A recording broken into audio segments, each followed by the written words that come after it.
chers amis auditeurs et auditrices. C'est Hervé Choseville à l'antenne. Comme toujours, très heureux de vous retrouver pour notre rendez-vous hebdomadaire, Panorama Info. Aujourd'hui, je vais encore aborder un sujet qui n'est pas très réjouissant, mais c'est promis, la semaine prochaine, je vais essayer de trouver des sujets plus gais. Depuis que j'écris des livres ou que je fais des émissions de radio, j'ai maintes fois dénoncé des criminels de guerre, allant jusqu'à les nommer, comme ce fut le cas, par exemple, en République démocratique du Congo, avec les seigneurs de la guerre d'Ituri, ou avec les chefs des fausses rébellions du Kivu, ou encore au nord de l'Ouganda, avec le chef de la sanglante et absurde rébellion de la Lord's Resistance Army, l'armée de résistance du Seigneur, Joseph Kony, ou bien encore au Rwanda, avec le seigneur de la guerre devenu président, Paul Kagame, et ses complices. Au Soudan, j'ai souvent épinglé l'ancien dictateur Omar Hassan el-Béchir pour tous ses crimes, que ce soit au Sud-Soudan, aujourd'hui indépendant, ou dans les monts Nouba, ou encore au Darfour. J'ai également dénoncé les criminels du Sahel et du nord du Nigeria, qui se prétendent combattants et défenseurs d'une religion, l'islam. Régulièrement, je tente de faire connaître les crimes des militaires birmans contre leur propre peuple, en particulier contre les minorités ethniques, qui continuent à résister. Tous ces criminels, passés ou actuels, font rarement la une des grands médias occidentaux, hélas. Pourtant, les atrocités commises loin des caméras sont bien réelles et souvent d'une cruauté inimaginable. Les noms de Joseph Kony, de James Kabarebe, de Bosco Ntaganda, de Thomas Lubanga, de Germain Katanga, alias Simba, de Gabriel Amisi Kumba, alias Tangofor, de Karenzi Karake et de tant d'autres seigneurs de la guerre peuvent sembler exotiques à vous, chers auditeurs, et ils sont presque totalement inconnus d'une manière générale en Occident, malgré leurs crimes, malgré l'amplitude de leurs crimes. Pourtant, ce sont tous d'authentiques criminels de guerre, responsables, chacun, de dizaines de milliers de morts et d'innombrables atrocités, massacres, viols, enrôlements d'enfants soldats et autres. Pour cela, je ne me lasserai jamais de continuer à faire connaître leurs noms et d'énumérer leurs crimes. Hélas, il me faut aussi dénoncer des criminels de guerre beaucoup moins exotiques, plus proches géographiquement de nous, car les guerres et les horreurs qui les accompagnent ont fait leur grand retour sur le vieux continent, et ce, dès la fin du XXe siècle, quelques décennies seulement après la fin de la Seconde Guerre mondiale. Cela avait commencé en 1974 à Chypre, lorsque l'armée turque envahit cette grande île de Méditerranée orientale. Des centaines de civils chypriotes grecs ont été tués, des dizaines de milliers d'autres ont tout perdu, et ils ont été contraints de tout abandonner pour aller se réfugier dans la partie sud de l'île, où ils se trouvent encore. Les militaires turcs ont aussi massacré de très nombreux prisonniers de guerre chypriotes grecs. Un demi-siècle plus tard, le problème chypriote est loin d'être réglé. L'armée turque continue à occuper 38% du territoire et la Turquie a planifié et organisé la colonisation de peuplement de la zone sous son contrôle. Les dirigeants turcs de l'époque, comme ceux d'aujourd'hui, sont donc coupables de crimes de guerre. C'est dans l'ex-Yougoslavie que la guerre est réapparue durant la dernière décennie du XXe siècle. lorsque Serbes, Croates et Kosovars se sont allègrement massacrés, oubliant tout ce qui les unissait quelques années plus tôt.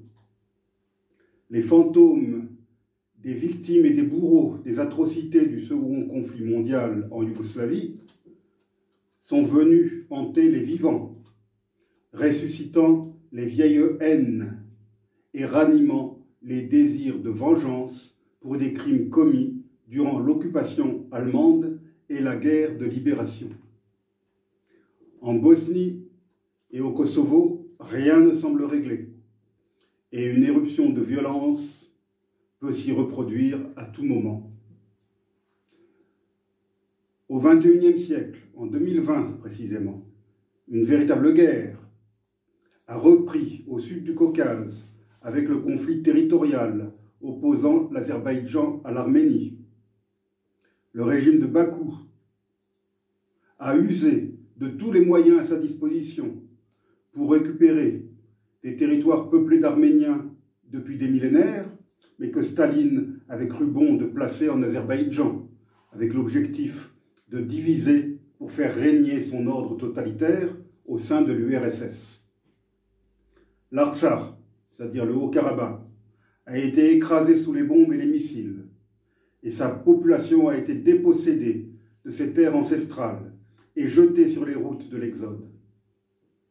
Aujourd'hui, à l'heure où je vous parle, cela fait une quarantaine de jours que ceux qui subsistent de l'Artsakh libre est étranglé par un blocus inique mis en place par le dictateur azerbaïdjanais Ilham Aliyev, privé de gaz et de ravitaillement. Les 120 000 habitants de l'enclave sont soumis au froid et à la faim, et rien n'est fait au niveau de la communauté internationale pour mettre fin à cette tragédie passée sous silence. Aujourd'hui, je n'hésite pas à dénoncer Ilham Aliyev comme un criminel de guerre et à espérer qu'il comparaîtra un jour pas trop lointain devant un tribunal pénal international. Pour le moment, ce jour semble loin d'arriver, puisque les dirigeants de l'Union européenne courtisent Ilham Aliyev de plus belle, afin de signer avec lui de mirobolants contrats d'approvisionnement de gaz et de pétrole dont l'Europe a tant besoin. To add insult to injury, comme disent les Anglais, c'est-à-dire pour ajouter l'insulte à la blessure. Je viens de découvrir qu'un Grand Prix de Formule 1 d'Azerbaïdjan aura lieu à Bakou le 30 avril, moins d'une semaine après la prochaine commémoration du génocide des Arméniens perpétré par les Turcs, et alors même que le régime Aliyev a entrepris de se débarrasser de la population arménienne de l'Artsakh et qu'il ne cache pas ses ambitions territoriales en Arménie même. Mais je ne peux pas dénoncer le seul Aliyev.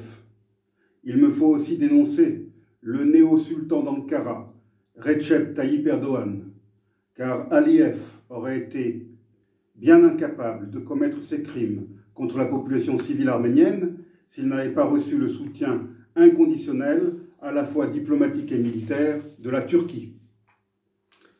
Laquelle Turquie continue à nier, plus d'un siècle après, la réalité du génocide que ses dirigeants ont fait commettre contre le peuple arménien durant la Première Guerre mondiale.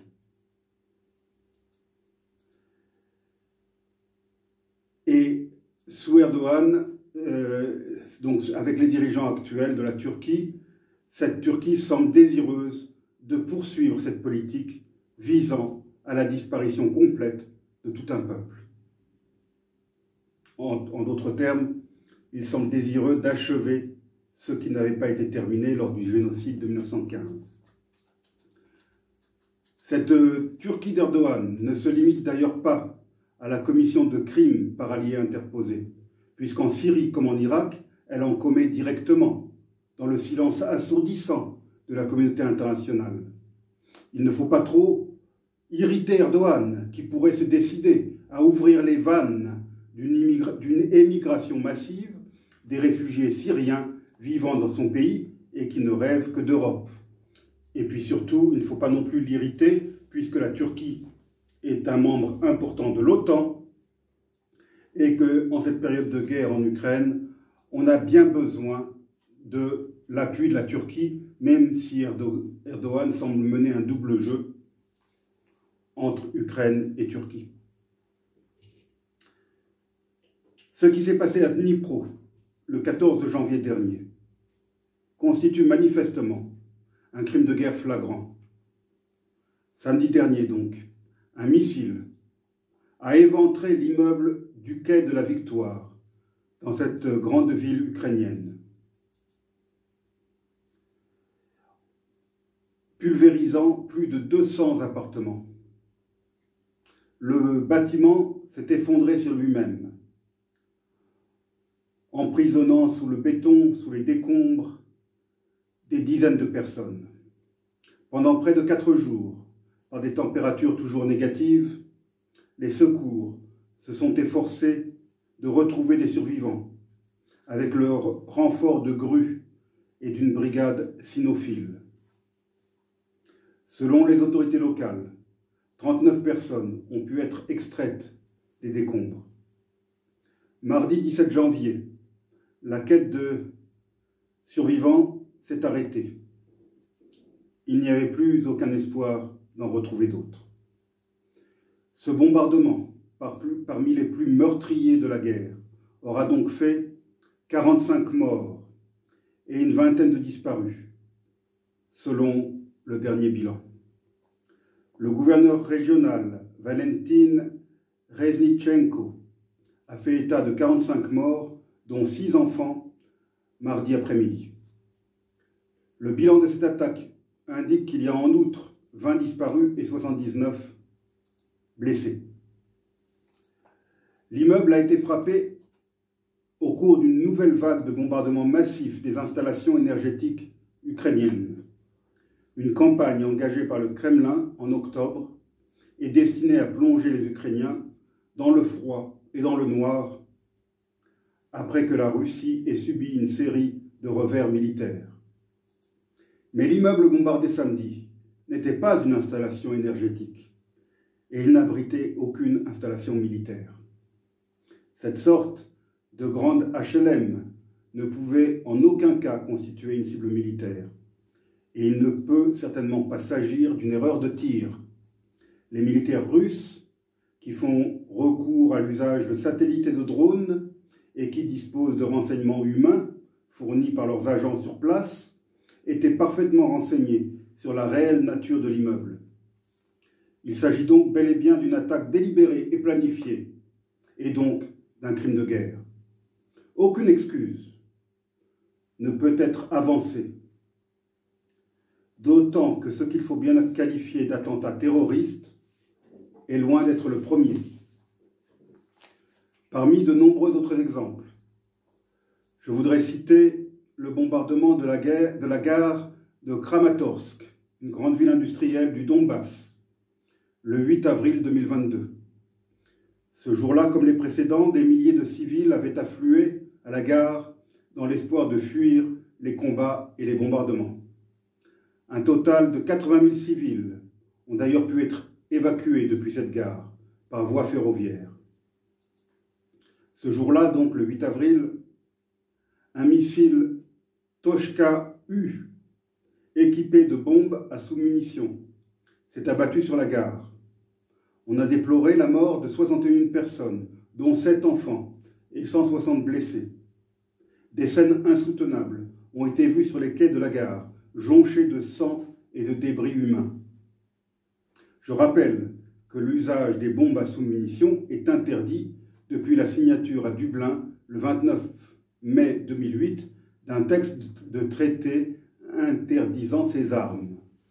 Le traité a ensuite été signé par les représentants de 107 pays à Oslo les 3 et 4 décembre 2008.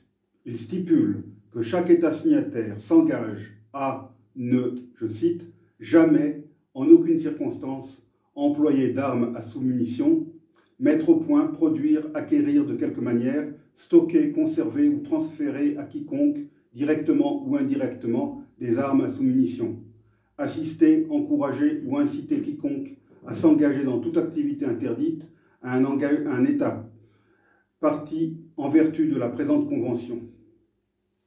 Les États-Unis, qui ne sont pas signataires, il faut le souligner, de ce traité, ne les utilisent plus en opération depuis le début des années 2010. Textron, dernière entreprise américaine à fabriquer ce type d'armes, a annoncé la fin de la production de ce type de munitions le 31 août 2016. En France, la loi du 20 juillet 2010, tendant à l'élimination des armes à sous-munitions, transcrit dans le droit français les prescriptions de la Convention d'Oslo, signée par la France le 3 décembre 2008. Le 30 juin 2016, la France a en outre annoncé avoir détruit ces engins à sous-munitions en conformité avec la Convention d'Oslo de 2008. L'Union soviétique, puis la Russie, est l'un des deux plus grands producteurs d'armes à sous-munitions. La Chine, la Corée du Nord, le Pakistan et d'autres continuent malheureusement à produire ce type d'armement meurtrier.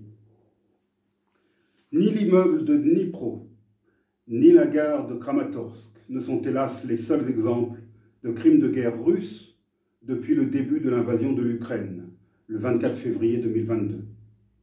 Nous avons tous en mémoire le massacre de Boutcha et les images insoutenables de villes rasées comme Mariupol ou plus récemment Soledar. N'oublions pas non plus les bombardements aveugles de Kherson, une fois cette ville évacuée par les forces russes. N'est-il pas tristement ironique de constater que l'armée russe commette de tels crimes de guerre contre une population qu'elle prétendait libérer, en particulier dans le Donbass? Malheureusement, il existe encore en France et ailleurs en Occident des personnalités, et non des moindres, qui s'obstinent envers et contre tout à défendre la Russie et son chef, Vladimir Poutine. Oui, entre 1991 et février 2022, tous les torts n'ont pas été du côté de la Russie, n'ont pas été seulement du côté de la Russie. Les États-Unis et l'OTAN ont également leurs torts. Mais le 24 février 2022, c'est bien la Russie qui a déclenché une offensive meurtrière contre son voisin ukrainien. Et depuis cette date, comme nous l'avons vu, les crimes de guerre se sont accumulés côté russe. Il est donc devenu moralement intolérable que des personnes sensées puissent encore soutenir la position du Kremlin.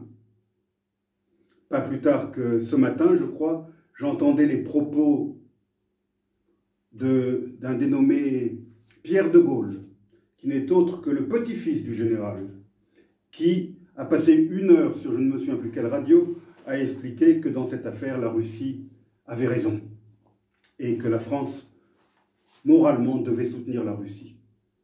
Et il disait que son grand-père devait se retourner dans sa tombe. Moi, je pense que le grand-père en question, il doit se retourner dans sa tombe d'entendre de tels propos dans la bouche de son petit-fils.